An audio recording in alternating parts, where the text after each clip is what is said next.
განვაგრძობთ საუბრებს ქრისტიანული ლიტერატურის ისტორიიდან, ჩვენს წინასაუბარში შევეხეთ არიანული ცრუმოძღვრების ერთ-ერთ წარმომადგენელს, ფაქტობრივად ერთადერთ გამოკვეთილ საეკლესიო ავტორს, ასტერიოს სოფისტს და როგორც დასასრულს აღნიშნავდით და ისედაც ხშირად ვახსენებდით ამ პიროვნებასთან დაკავშირებით მარკელო ზანკვირელს, საფიქრებელია, რომ ამ პიროვნების, ესე იგი მარკელო ზანკვირელის შესახებ არსებული ინფორმაციის წარმოდგენა არიანელებთან დაკავშირებული ეპოქის მეოთხე საუკუნის პირველი ნახევრის განსაკუთრებით უფრო ნათლად გაცოცხლებისათვის ალბათ საყურადღებო და მნიშვნელოვანი იქნება. Როგორც წოდება ცხადყოფს, მარკელოზი გახდათ ანკვირიის ეპისკოპოსი, მარკელო ზანკვირელი და 325 წელს ნიკეის მსოფლიო კრებაზე იგი წმინდა ათანასესთან ერთად ერთ-ერთი შეუპოვარი მოპირისპირე იყო არიანელებისა და უერთგულესი დამცველი იმ სარწმუნოებისა, რასაც არიანელები განაკიქებდნენ. მან ეს შეურიგებელი ომი არიანელთა წინააღმდეგ შემდეგშიც განაგრძო და 335 წელს მან გამოაქვეყნა, როდესაც უკვე ხანდაზმული იყო, საკმაო მოცულობის ნაშრომი ასტერიოს სოფისტის წინააღმდეგ, იმ პიროვნების წინააღმდეგ, რომელსაც ჩვენ წინასაუბრებში შევეხეთ. ეს ძეგლი, ესე იგი ასტერიოსის წინააღმდეგ მიმართული მარკელოზის ეს განმაქიქებელი ნაშრომი, რა თქმა უნდა, არიანელთაგან უაღრესად მტკივნეულად იქნა აღქმული, რადგანაც ამ ძეგლში იგი არა მხოლოდ ასტერიოს სოფისტის მოძღვრებას განაკიქებდა, არამედ შეურიგებლად და შეიძლება პირდაპირ ითქვას უკიდურესი გამძაფრებით თავს ესხმოდა აგრეთვე ორ ევსების, რომლებიც არიანელთა შორის იყვნენ გამოჩინებულნი, ერთი ევსები კესარიელი, საეკლესიო ისტორიკოსი და მეორე ევსები ნიკომიდიელი, ასევე ხშირად ჩვენს მიერ ხსენებული და ცალკეც განხილული, როდესაც მას სპეციალური საუბარი დაუთმეთ. თავის მხრივ ევსებიელთა პარტიის უკურეაქცია, ესე იგი ევსები ნიკომიდიელის მიმდევართა უკურეაქცია მარკელოზის შრომაზე იყო მყისიერი და უაღრესად მგზნებარე. თვით ევსები კესარიელმა ცალკე დაწერა ნაშრომი მარკელოზის წინააღმდეგ და აგრეთვე თხზულება საეკლესიო თეოლოგიის შესახებ, ამ სათაურით, საეკლესიო ღვთისმეტყველების შესახებ, სადაც ევსები კესარიელი არა მხოლოდ თავის თავს იცავს, არამედ საპირისპირო ბრალდებებითაც გამოდის მარკელოზის წინააღმდეგ და აქ უკვე გვხვდება მარკელოზის დადანაშაულება საბელიანიზმში. ჩვენ უკვე აღნიშნავდით იმასთან დაკავშირებით, რომ მარკელოზმა სამწუხაროდ ვერ დაიცვა მართლმადიდებლური ზომიერება პაექრობის ჟამს და ამხილებდა რა არიანელობას და ასაბუთებდა რა ძეღმერთის ბუნებით ღმერთობას, ეს დასაბუთება მეორე უკიდურესობამდე მიიყვანა და ძეღმერთი მამაღმერთთან არა მხოლოდ ბუნებითი იგივეობის მქონედ წარმოაჩინა, არამედ პიროვნული იგივეობის მქონედაც დაგვისახა და ეს ცრუმოძღვრება საბელიანიზმი მარჯვედ იქნა შემჩნეული არიანელთაგან, რომლებმაც მკისვე დაადანაშაულეს მარკელო ზანკვირელი საბელიანიზმში. მარკელოზის ეს ანტიერეტიკული ნაშრომი კონსტანტინედიცაც წარუდგინეს არიანელებმა და ეს ბრალდებანი მათი მარკელოზის წინააღმდეგ იმპერატორის თვალწინ წარმოადგინეს. ამის შედეგად მოწვეული იქნა კონსტანტინოპოლში 336 წელს სინოდი, სადაც მარკელოზის ხსენებული წიგნი ასტეროს სოფისტის წინააღმდეგ, როგორც ვახსენეთ, დაგმობილი იქნა, ხოლო მარკელოზი გადაყენებული იქნა ანკვირიის საეპისკოპოსო სახლიდან და იგი გადაასახლეს, ექსორია ჰყვეს. შემდეგში მარკელოზი ესწრებოდა ათანასესთან ერთად იმ საეკლესიო კრებას, რაც ჩვენ ათანასეს ბიოგრაფიის განხილვისას ვახსენეთ და რაც პაპი იულიუსის მიერ იქნა რომში მოწვეული 340 წელს. ამ დროს მარკელოზი როგორც ჩანს ჯერ კიდევ მერყეობს და ჯერ კიდევ ყოვლითურთ განდგომილი მართლმადიდებლობისგან არ არის. კრებამ გაითვალისწინა მისი დამსახურება არიანელთა წინააღმდეგ ბრძოლაში, ხაზგასმული იქნა, რომ იგი როგორც ანკვირიის ეპისკოპოსი ერთ-ერთი შეურიგებელი მოწინააღმდეგე იყო არიანული ცრუსწავლებისა, მაგრამ ამავე კრებამ დაადანაშაულა იგი ერესში, იმ ერესში, რაც თავის დროზე არიანელებმა შეამჩნიეს მაშინ, ესე იგი საბელიანიზმში. პაპმა იულიუსმა მოითხოვა მისი მხრიდან რწმენის აღსარება წერილობით, რომ წერილობით წარედგინა, ესე იგი, დაწერა კიდეც მარკელოზმა ეს წერილობითი აღსარება საკუთარი სარწმუნოებისა და როგორც ჩანს ამ წერილობით დოკუმენტს მხოლოდ მარკელოზის მოძღვრება არ ქმნიდა, არა გამორიცხული რომ ათანასე ალექსანდრიელმა იმ მომენტში მას დახმარება გაუწია და კიდევ ერთხელ მისცა საშუალება რომ მართლმადიდებლობის წიაღში მოქცეულიყო, ამიტომ თვით ეს აღწერილობა, რასაც სარწმუნოების გადმოცემა ეწოდება, ჩვეულებრივ ლათინურ ენოვნათაა ეს ცნობილი professio fidei, ანუ სარწმუნოების აღსარება, კრების მიერ მართლმადიდებლურად იქნა მიჩნეული და შესაბამისად ამ სინოდმა უარყო ის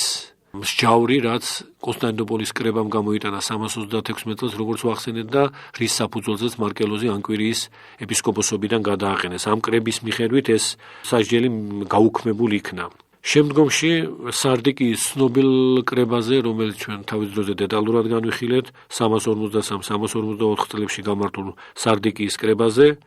კვლავ გაისმა მისდამი იგივე ბრალდება, უпроსორად ბრალდების ის ფორმულირება, რაც არიანელებმა სავსებით სამართლიანად სხვათა შორის შენიშნეს მასში, ესე იგი საბელიანიზმის ბაცილა და აგრეთვე პავლეს სამოსატელის სრუსწავლება იმასთან დაკავშირებით, თითქოს მაცხოვარი იესო ქრისტე უბრალო ადამიანი იყო. ამავე კრებაზე სხვა მწვალებლური აზრებიც შემჩნეული იქნა მარკელოზის შრომებში, კერძოდ მონტანისტური სრუსწავლებაც და ეს ყოველივე, ესე იგი ერთი მხრივ მონტანიზმი, პავლეს სამოსატელის ცრუმოძღვრება, ადოპტივიანიზმი და საბელიანიზმი კრების განმარტებით რაღაც აღრეულად და შეთქვეფილად იყო მარკელოზის შრომებში გაჟონილი. და ამ კრებაზე მიღებულ ენციკლიკაში თქმული იყო იმის შესახებ, რომ მარკელოზის წიგნი, რაც ამ კრებაზე წაკითხულ იქნა, საფუძველი გახდა იმისა, რომ ევსებისა და მის მიმდევართა ცრუმოძღვრება კიდევ ერთხელ გამოაშკარავებულიყო. მაგრამ ამავე დროს მომდევნო ნაწილებში წიგნისა, რაც კვლავაც წაკითხულ იქნა კრებაზე და წინამორბედ ნაწილებშიც, ხილებანი არიანელთა წინააღმდეგ საზღვრებში ყოველთვის არ არის დატევნილი, თუმცა კი მიუთითებს ეს კრება, არიანელთა მრავალი ბრალდება მის წინააღმდეგ საფუძველს მოკლებულია. კრებამ საბოლოოდ მაინც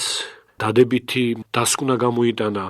მარკელოზთან დაკავშირებით, იგი აღდგენილი იქნა თავისი ეპარქიის მწყემსად,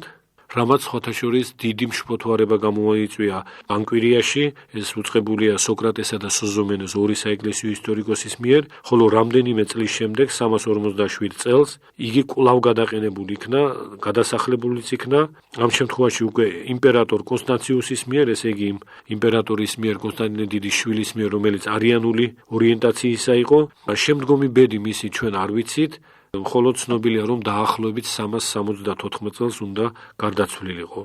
მეორე მსოფლიო კრებაზე უკვე სრულყოფილად იქნა მისხალ-მისხალ შესწავლილი და გამოწვლილი მისი ლიტერატურული მემკვიდრეობა, წერილობითი მემკვიდრეობა და აღმოჩენილი ცრუსწავლებების საფუძველზე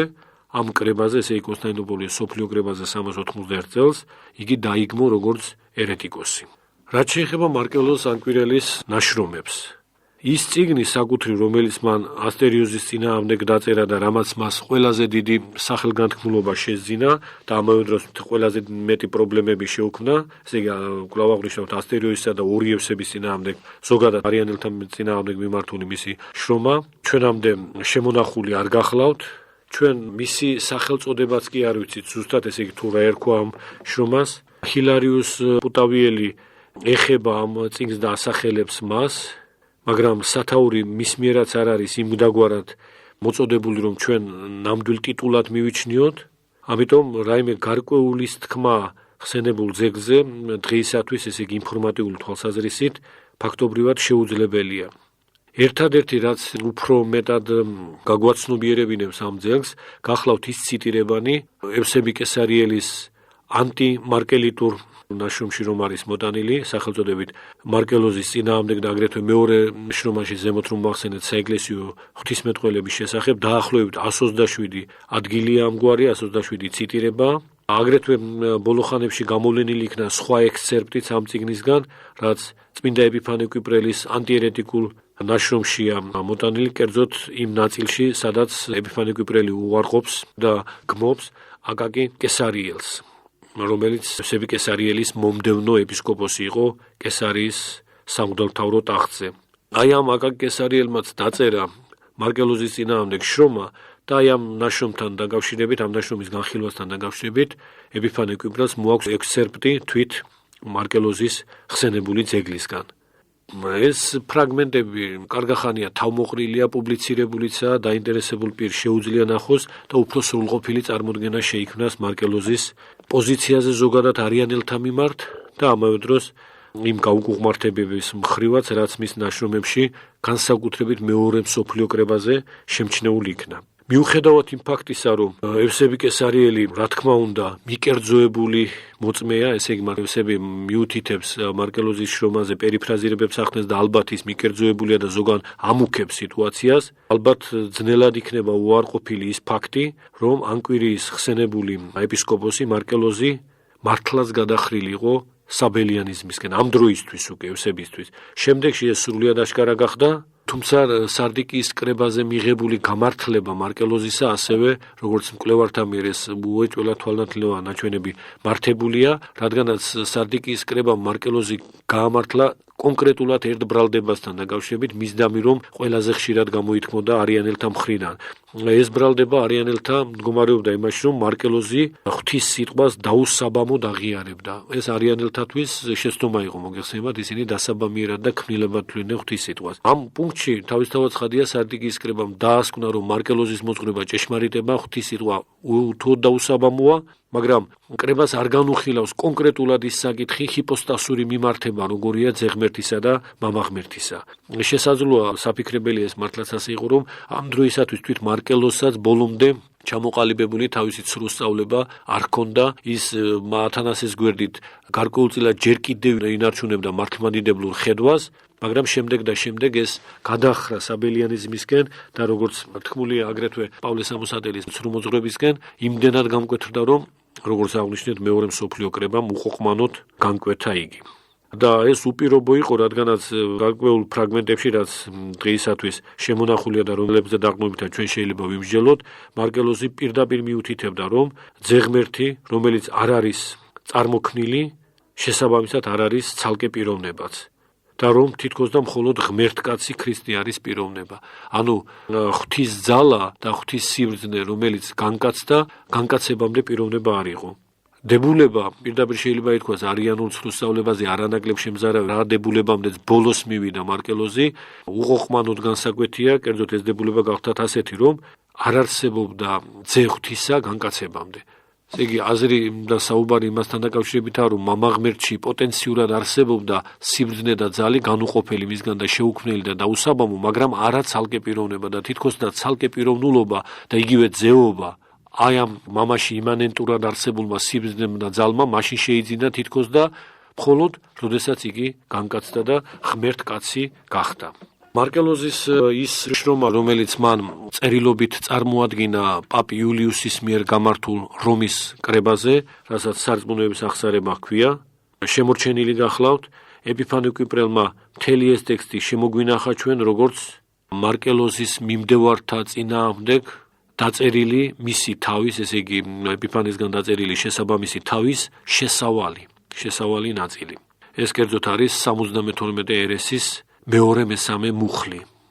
და მკვლევართა დასკვნა ერთია, რომ აი ეს ფორმულირება საკუთარი მრწამსისა ჯერ კიდევ არ გამოკვეთს მარკელოზის ცრუსწავლების იმ შემზარავდებულებებს, რაც შემდეგში აბსოლუტურად ცხადია და ეს ფორმულირება სავსებით შესაძლებელი იყო, რომ რომში გამართულ სინოდს ჯერ კიდევ მართლმადიდებლურად მიეჩნია და მისი ანათემირება არ მოეხდინა. გარკვეულია, რომ მარკელოზი არის აგრეთვე ავტორი პატარა მოცულობის ძეგლისა სახელწოდებით წმინდა ეკლესიის შესახებ. ეს საფუძვლიანადაა ამ ბოლო ხანებში დამტკიცებული. შემორჩენილი გახლავთ ეს ძეგლი ორ ხელნაწერში, მე-13-მე-14 საუკუნეებისა. თვით ეს ხელნაწერები ხსენებულ ძეგლს განუკუთვნებენ ნიკომიდიის ეპისკოპოს ანთიმოს, რომელიც 302 წელს მარტვილურად აღესრულა, მაგრამ როგორც უკვე აღნიშნეთ, ერთ-ერთი მკვლევრის, კერძოდ ეს გახლავთ ფრანგი მკვლევარი, რომელმაც 1959 წელს მთელი მეცნიერული საფუძვლიანობით აჩვენა, რომ ამ ძეგლის ნამდვილი ავტორი არის სწორედ მარკელოზ ანკვირელი და რომ ანთიმოს მოწამე მისი ავტორი ვერანაირად ვერ იქნებოდა. ეს ძეგლი ეხება იმ ნიშნებს, რითაც აღბეჭდილია ჭეშმარიტი ეკლესია. ესაა ერთიანობა, საყოველთაოობა, ანუ კათოლიკეობა საყოველთაოების გაგებით და მოციქულობა, აპოსტოლურობა, რომ ეკლესია არის ერთი, კათოლიკე, სამოციქულო და რა თქმა უნდა იგულისხმება რომ წმინდა, თუმცა ეს ცალკე გამოყოფილი მარკელოზისგან არ არის. ზემოთ დასახელებული ძეგლებით არ ამოიწურებოდა მარკელოზის ლიტერატურული მოღვაწეობა. ნეტარი იერონიმი აღნიშნავს, რომ მას დაწერილი ჰქონდა მთელი ტომები, განსაკუთრებით არიანელთა წინააღმდეგ, რომლებშიც იგი ამავე დროს საკუთარ თავსაც იცავდა იმ ბრალდებებისგან, მისდამი რომ არიანელთაგან იყო წამოყენებული და ამავე ნაშრომებში მარკელოზი მკვეთრად უსვამდა ხაზს თავის მეგობრობას რომისა და ალექსანდრიის ეპისკოპოსებთან, როგორც ჩანს იგულისხმება აქ იულიუს I რომის პაპი და წმინდა ათანასე ალექსანდრიელი და ამ მეგობრობაზე ხაზგასმა მისგან ხდებოდა იმის დასადასტურებლად, რომ იგი მართლმადიდებელი იყო. თუმცა ეს ეგრეთ წოდებული ტომები, როგორც იერონიმი ამბობს, ჩვენამდე არ შემონახულა. ზოგი მკვლევარი ფიქრობდა, რომ მარკელოზი შესაძლოა ყოფილიყო ავტორი ძეგლისა დიდი ქადაგება სარწმუნოების შესახებ, აგრეთვე სარწმუნოების გადმოცემა, რომელიც ეს უკანასკნელი მიკუთვნებული იყო ათანასესადმი, მაგრამ ჯერჯერობით ეს იდენტიფიკაცია კვლავაც ჰიპოთეზად რჩება. ალბათ ესაა ის ყველაფერი, რაც ჩვენ მარკელოზ ანკვირელთან დაკავშირებით შეიძლება გვეთქვა. ანკვირიის ეპარქია ამ ეპოქაში მხოლოდ ამ გაუკუღმართებული პიროვნებით არ გახლავთ წარმოდგენილი, უფრო ღირსეულ ადგილს იკავებს ბასილი ანკვირელი, რომელმაც სამწყსო ჩაიბარა ძნელბედობის ჟამს 326 წელს, როდესაც ჩვენს მიერ ხსენებულმა კონსტანტინოპოლის კრებამ ექსორი აჰყო მარკელოზ ანკვირელი, აი აქედან იწყება ბასილის ეპისკოპოსობა ანკვირიაში, მაშინ მოხდა მისი ხელდასხმა, ესე იგი მომდევნოა მარკელოზისა საეპისკოპოსო სახლდარზე, გახდათ ექიმი და როგორც სოზომენე საეკლესიო ისტორიკოსი აღნიშნავს, ადამიანი გამორჩეული მჭერმეტყველებისა და განსწავლულობისა და შესაბამისად რთული იქნებოდა, რომ ამგვარი პიროვნება არ ჩართულიყო დოგმატურ დაპირისპირებებში თავისი დროისა. ეს ასეც მოხდა და ბასილი ანკვირელის პიროვნებამ საკმაო გამოხმაურება და განთქმულობა შეიძინა 40-იან წლებში. მის შესახებ წმინდა ათანასე ალექსანდრიელი საგანგებოდ აღნიშნავს, ამ პიროვნების ხვედრის პრობლემურობა შეიძლება ითქვას დღემდე რჩება და ეს საკითხები კვლავაც იმ ეპოქის უკეთ გაცოცხლებას მოემსახურება, თუ ჩვენ სათანადო წყაროებს იმავე წესით გადმოგცემთ, როგორც ეს წინარე ავტორებთან დაკავშირებით შევასრულეთ, მარკელოზ ანკვირელთან, ასტერიო სოფისთან და სხვებთან. გაუკუღმართებანი ცხადია უნდა აღვნიშნოთ, მაგრამ გაუკუღმართებათა გამო ამ პერიოდის მეტნაკლებად ცნობილ პიროვნებათა შესახებ ინფორმაციის მიჩქმალვა, რა თქმა უნდა, არასწორია. ეს ინფორმაცია რაც კი არსებობს, რაც კი შემორჩენილია და უფრო მეტიც რაც არსებითია, შესაძლოა ყველა არა, ალბათ წარმოდგენილი უნდა იქნეს, რომ ეს ერთ-ერთი ურთულესი ჟამი და ურთულესი თავისი სიმძიმითაც, არა გაურკვევლობის გამო ურთულესი, ყველაფერი გარკვეულია. ათანასე ალექსანდრიელის მოღვაწეობამ ამ ეპოქას მკვეთრი გარკვეულობა შეძინა იმასთან დაკავშირებით, თუ რა საშინელება არიანელობა, რა გაუკუღმართებანი განიცადეს არიანელთა წინააღმდეგ ბრძოლაში ზოგიერთმა ისეთმა პირებმა, რომლებიც თავდაპირველად მყარ მართლმადიდებლურ პოზიციებზე იდგნენ და ეს ყოველივე რა თქმა უნდა წყაროთა საფუძველზე არავითარ გაუგებრობას არ იწვევს, მაგრამ სირთულეში გულისხმობთ იმ სიმძიმეს, რომ ესოდენი შემოტევები დაძლეული ყოფილიყო და ამ რთულ ეპოქაში ყველა პიროვნება დაუყოვნებლივ მართებულ არჩევანს ვერ აკეთებდა, ამა თუ იმ შემთხვევაში ზოგჯერ შეიძლებოდა რაღაც ტერმინი მას მოჩვენებოდა გაუკუღმართებულად და სინამდვილეში ეს ტერმინი ყოვლად საღვთო ყოფილიყო, როგორც ათანასე ალექსანდრიელისგან შემოდანილი ვთქვათ ჰომოუსიოსი, ანუ თანაარსი, ეს პრობლემა უკავშირდება ყველაზე მეტად ამ შემთხვევაში ბასილი ანკვირელს, მაგრამ აი ესეთი პრობლემურობა და გაურკვევლობა ამა თუ იმ პიროვნებისა, რომელიც სათანადოდ მომზადებული არ იყო, ეკლესიის მიერ მხედველობაში იყო მიღებული, გათვალისწინებული და ჩვენც ამ თვალით უნდა შევხედოთ გარკვეულ მოღვაწეებს, რომლებმაც ცნობილებანი დაუშვეს მათ დაუნებურად მოუმზადებლობის გამო და არა შინაგანი მყარი გაუკუღმართებულობის გამო მართლმადიდებლობის წინააღმდეგ. ამიტომ ბასილი ანკვირელის შესახებ საუბარიც ვფიქრობთ, საყურადღებოა, საჭიროა იმ გვარი პირების წარმოსაჩენად, რომლებიც თუმცა გაუკუღმართებულნი შინაგანად არ იყვნენ, მაგრამ ვითარებაში გაურკვევლობის გამო სირთულეების წინაშე დადგნენ სწორედ მართლმადიდებლური საღვთისმეტყველო პოზიციებიდან. თუმცა ამ საკითხზე ჩვენ შემდგომ შეხვედრაზე ვისაუბრებთ. გმადლობთ ყურადღებისათვის.